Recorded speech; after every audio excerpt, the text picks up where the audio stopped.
Morning बच्चों। Good morning sir.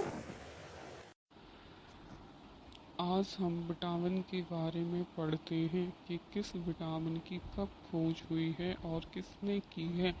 आज हम इसमें बहुत ही सामान्य सी जानकारी लेंगे। जी सर, पढ़ाइए, आज आपको जो भी पढ़ाना हो। हाँ, तो सबसे पहले बताओ कि विटामिन क्या होते हैं और इसकी खोज किसने की है। सर, विटामिन एक कार्बनिक यौगिक होते हैं और इसकी खोज फंक के द्वारा 1911 में की गई थी। लेकिन कहीं कहीं पर फंक के द्वारा 1911 में विटामिन का शब्द दिया गया था और कहीं पे बताया गया है कि विटामिन की जो खोज है ना वो हॉपकिंस के द्वारा की गई है।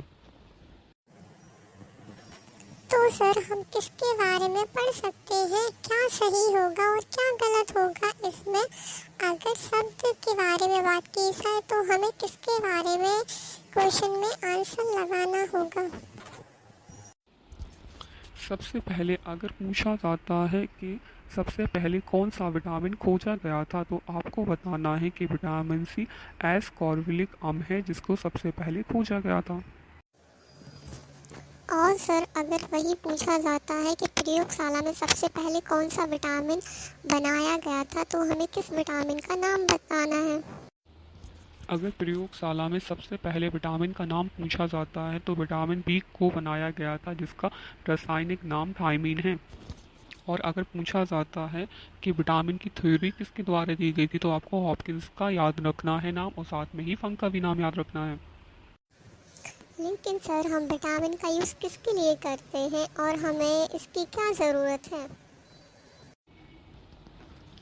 विटामिन जो होता है कार्बनिक पोषक पदार्थ होने के साथ साथ एक रक्षात्मक पदार्थ भी है और साथ ही हमें हीनता जन रोगों से बचाता भी है।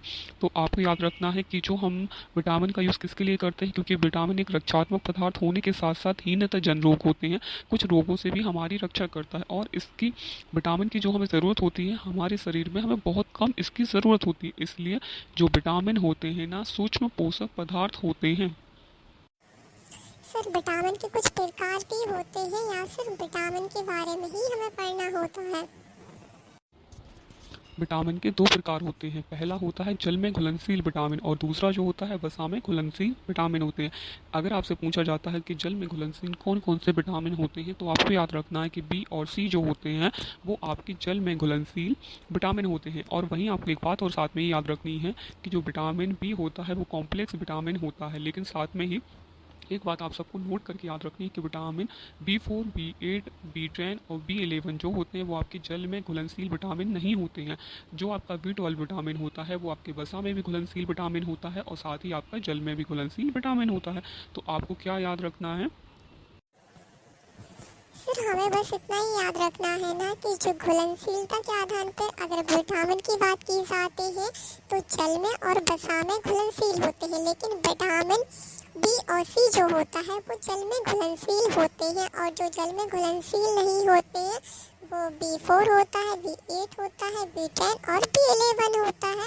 और साथ में ही B12 जो होता है वो जल और वसा दोनों में ही घुलनशील होता है। बिल्कुल सही। इसी आधार पर अगर आपसे पूछा जाता है कि वसा में कौन कौन से विटामिन घुलनशील होते हैं तो आपको याद रखना है कि ए, डी, के और ई जो आपके विटामिन होते हैं वसा में घुलनशील होते हैं।